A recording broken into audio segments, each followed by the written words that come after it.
बिस्मिल्लाहिर्रहमानिर्रहीम, अस्सलाम वालेकुम। अपोजिशन के साथ मुसलसल अजीब व गरीब वाक़यात और अजीब व गरीब वारदातें हो रही हैं। एक माहौल अभी बनता नहीं है कि उसका ड्रॉप सीन हो जाता है। आपने देखा कि जिस तरह पार्लियामेंट लॉजेस में दिखाया गया कि जनाब देखें हमारे मेहमानों के साथ बड़ा बुरा सलूक हो रहा है, वहाँ पर पुलिस ने कैसे धावा बोल दिया। और आपने देखा कि उसके बाद ही किस तरह से चीज़ें सामने आने लग गई कि दर्जनों लोग किस तरह आए थे अंदर और गैर कानूनी तौर पर, फिर वहाँ से किस तरह लिबास बदल के कहीं भाग गए, उनको पकड़ा गया और फिर कॉल दी गई कि सब चीज़ें बंद कर दें और सड़कें बंद कर दें। फिर उसका ड्रॉप सीन भी आपने देख लिया कि सब सूरत हाल कैसे जल्दी से डिफ्यूज़ हो गई। इसी तरह एक हाइप क्रिएट होती है और वो दब जाती है। जब से ये तहरीक अदम इत्मीनान वाला मामला आया, एक हाइप क्रिएट हुई। जरदारी साहब, फजलुर रहमान साहब, शहबाज शरीफ ने प्रेस कॉन्फ्रेंस की और कहा जी 190 हमारे पास लोग हैं, 172 चाहिए। उससे हमारे पास देखे कितने ज़्यादा लोग हैं, यानी 18 लोग, और मीडिया में जराए से चलाया 202 लोग हैं टोटल। और फिर कैसे उसके बाद ये हालात आ गए हैं कि फजलुर रहमान साहब कह रहे हैं हो सकता है तहरीक अदम इत्मीनान कामयाबी ना हो, फिर उसके बाद नारकी होगी, फिर सड़कों पर मामलात होंगे। इसी तरह से आप देखिए कि फिर चीज़ को बिल्ड किया जाता है। अभी आप देखें बिल्ड क्या किया कि तरीन और अलीम खान एक हुए, फिर जहांगीर तरीन और अलीम खान की मुलाकातें जनाब मियां नवाज शरीफ से, दोनों खबरें चली।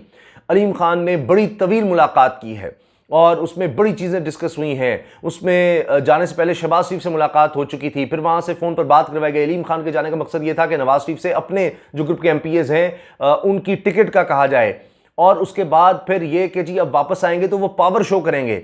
अब अजीब बात यह है कि इसका भी ड्रॉप सीन बड़ी जल्दी हो जाता है। ये अलग बात कि जहांगीर तरीन के ग्रुप के लोग मुसलसल में रहे हैं, एक के बाद एक बाद, यानी रोज़ाना 2-2 4-4 करके। वो भाई 20 तो वो लोग हैं, तो पिछले चंद दिनों में कोई 8-10 तो मिल चुके हैं। कोई वज़ीर-ए-आला से मिल लिया, कोई लाताल्लुकी का ऐलान कर चुका, किसी ने कुछ कर दिया, बाकी क्या बचेगा? जहांगीर तरीन के आने तक तो वो ग्रुप ही फारिग हो चुका होगा। अच्छा, उसका भी ड्रॉप सीन हो जाता है। फिर अलीम खान साहब की सुन लीजिए, उनके तर्जुमान मुसलसल कह रहे हैं जी मुलाकात ही नहीं हुई, मुलाकात ही नहीं हुई, मुलाकात ही नहीं हुई। और ड्रॉप सीन सुनिए, उनका अपना चैनल समा क्या खबर चलाता है। अब ओनर जो हैं वो अलीम खान है समा टीवी के। समा टीवी चलाता है कि जी वो तो तर्जुमान कह रहे हैं कि अलीम खान तो सियासी मकसद के लिए गए ही नहीं, वो ना तरीन से मिलने गए हैं, ना नवाज शरीफ से मिलने गए हैं, वो तो बच्चों से मिलने गए हैं। लो जी, ये भी ड्रॉप सीन हो गया, अब किसकी माने। और सुनिए, अलीम खान साहब के हवाले से अब ये खबर चल रही है कि वो अभी कोई नून लीग ज्वाइन नहीं करेंगे, वो बस आगे चल के साथ देंगे, अभी वो नहीं करेंगे, लेकिन नून लीग का भरपूर साथ देंगे। अब बंदा पूछे वो साथ क्या उन्होंने देना है, किस किस्म का उन्होंने साथ देना है। उनके साथ एमपीएस तो हैं, फ़र्ज़ कर लीजिए अगर कोई है, अभी तक उन्होंने शो नहीं करवाया, अगर कोई है तो वो एमपीएस हैं। तहरीक अदम इत्मीनान में एमएनएज़ वोट डालने हैं, और तरीन साहब के साथ तो चलें फिर भी एमएनएज़ हैं। अलीम खान के साथ कोई एक एमएनए मुझे बता दें, आप किसी का सुना आपने? वो तो फिर भी आप कहेंगे चलो जी तरीन ग्रुप में कुछ एमएनएज़ हैं, वो नज़र आ जाते हैं, उनका ग्रुप बना हुआ है। ना तो अलीम खान साहब कोई अपना दिखा सकें, और पहली चीज़, सबसे अहम चीज़ जो हमें नहीं भूलनी चाहिए वो ये कि अलीम खान साहब ने खुद तरीन ग्रुप में शमूलियत इख्तियार की। पहले दिन जाके जो प्रेस कॉन्फ्रेंस की वो उधर गए थे कि जी जहांगीर तरीन के ग्रुप के साथ मैं जा रहा हूँ, उनके घर जाकर हम बात करते हैं ताकि हम ये दिखाएं कि हम इकट्ठे हैं। जहांगीर तरीन के ना होने के बावजूद इकट्ठे हैं। वो इकट्ठे कहाँ रहे, वो तो अलग अलग हो गए, अलग अलग मुलाकातें, उनके अपने ग्रुप के लोग मुलाकातें कर रहे हैं, तो कुछ समझ नहीं आ रही। और रही सही जो कसर थी, उफ, वो जो ड्रॉप सीन है उसका भी इतना ड्रॉप हुआ है, यूं इतना ड्रॉप हुआ है वो सीन कि बस ड्रॉप ही हो गया है। एहसन इकबाल साहब जनाब सीनियर मोस्ट नून लीग के रहनुमाओं में से, उन्होंने पता क्या कहा है?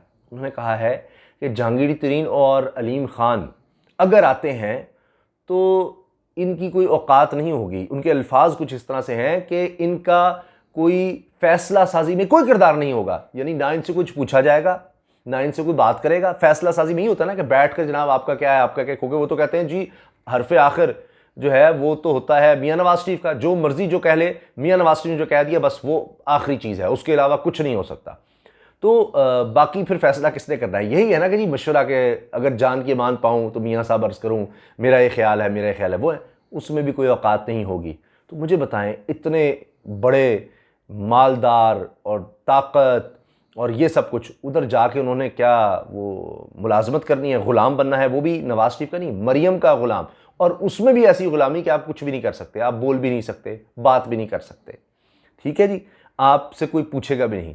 ये एहसन इकबाल साहब ने खुद कहा है, ये मेरे अल्फाज नहीं है। अब आप खुद सोच लीजिए, क्या ऐसी ज़िल्लत, ऐसी रुसवाई, ऐसी बेइज्जती कबूल होगी अलीम ख़ान को और जहांगीर तरीन को, अगर होगी तो फिर उनको सलाम है जी, फिर कमाल है।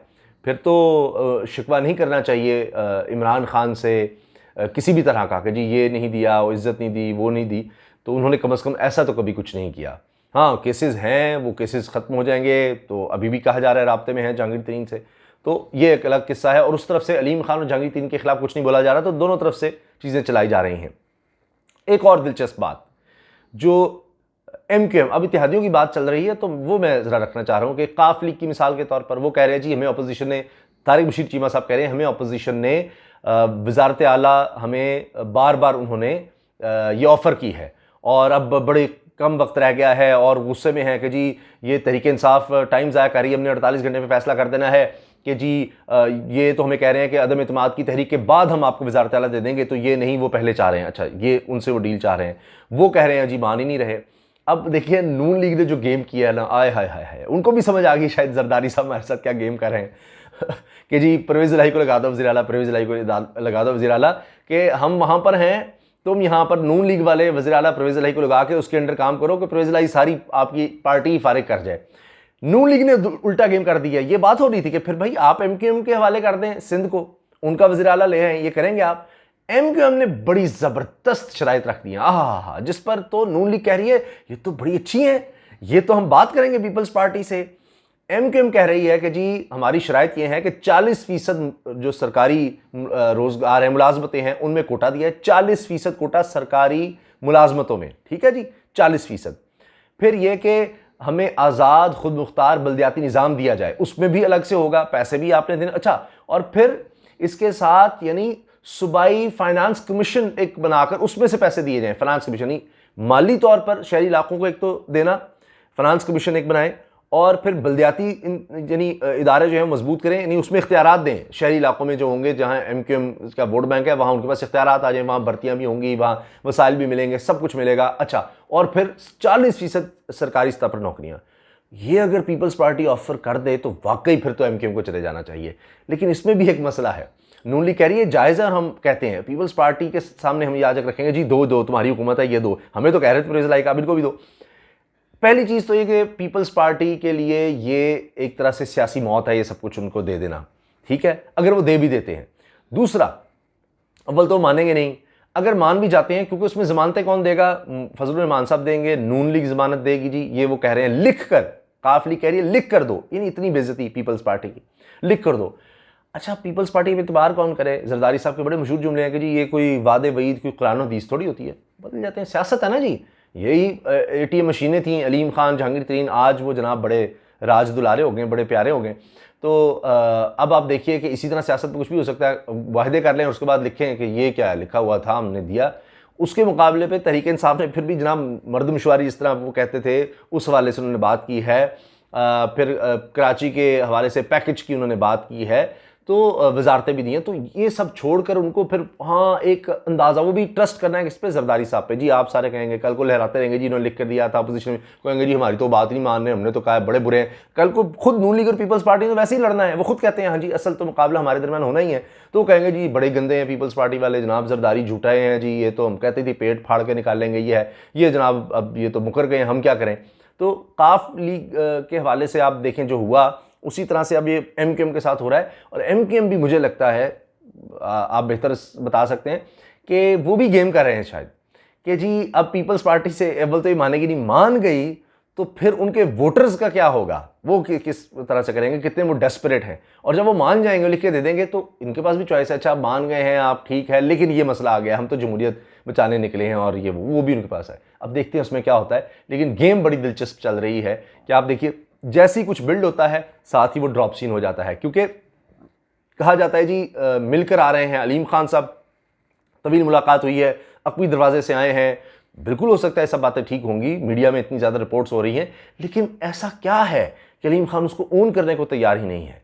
और उसके बाद उनकी इतनी बेइज्जती की जा रही है कि उनको कहलवाया क्या जा रहा है कि तुम्हारा कोई होना नहीं, तुम्हारी कोई हैसियत, कोई औकात नहीं होनी, ठीक है ना। MNA MPA तो दूर की बात है, जो भी है, यानी आपसे कोई पूछेगा भी नहीं, आप आएँ बस अपने पैसे लगाएं, बस सिर्फ आपके पैसे चाहिए और आपकी कोई औकात नहीं होनी। तो ये क्या है फिर, ये क्या है, यानी मुलाकात के बाद ये सारा कुछ हो रहा है। और फिर यानी जो जो इस ग्रुप के लोग हैं वो जाकर इमरान खान से मिल रहे हैं, वज़ीर आला उस्मान बुज़दार से मिल रहे हैं और वहाँ जाकर मिलते हैं और कहते हैं जी हमारी फुल सपोर्ट है, हमारी तो पूरी सपोर्ट है उस्मान बुज़दार के साथ, हम तो उस्मान बुज़दार के साथ खड़े हैं। यानी अभी मुलाकात होती है और साथ ही जनाब डिनाइल और ये सब कुछ हो जाता है कि हमारे लिए तो जनाब इमरान खान और ये सब कुछ, हमारी तो नाराज़गी नहीं है इमरान खान से, हम तो आज भी इमरान खान के साथ हैं, हम तो हमेशा इमरान खान के साथ थे। यही होता है हर बजट पर, हर मुश्किल वक्त पर प्रेस कॉन्फ्रेंस होती है कि हमारे साथ क्या हो रहा है, हो क्या रहा है। जहाँ क्रूशल वक्त आता है तो चाहे इत्तेहादी हों, चाहे नाराज़ लोग हों, वो हमेशा साथ खड़े होते हैं। हमने हर दफ़ा ये देखा है, ना सिर्फ ये बल्कि अपोजिशन के अपने लोग जो होते हैं सेनेट में ख़ास तौर पर वो कम पड़ जाते हैं। जब बजट की बारी आती है या कोई और चीज़ की बारी आती है, कौमी असम्बली में भी चले वहाँ इनकी अक्सरियत नहीं है, लेकिन वहाँ जितने हैं उससे भी कम पड़ जाते हैं और अहम तरीन लोग वोट डालने नहीं आते। तो लगता यह है कि अब इस क्रूशल वक्त पे भी वही सूरत हाल बन रही है। अल्लाह हाफ़िज़।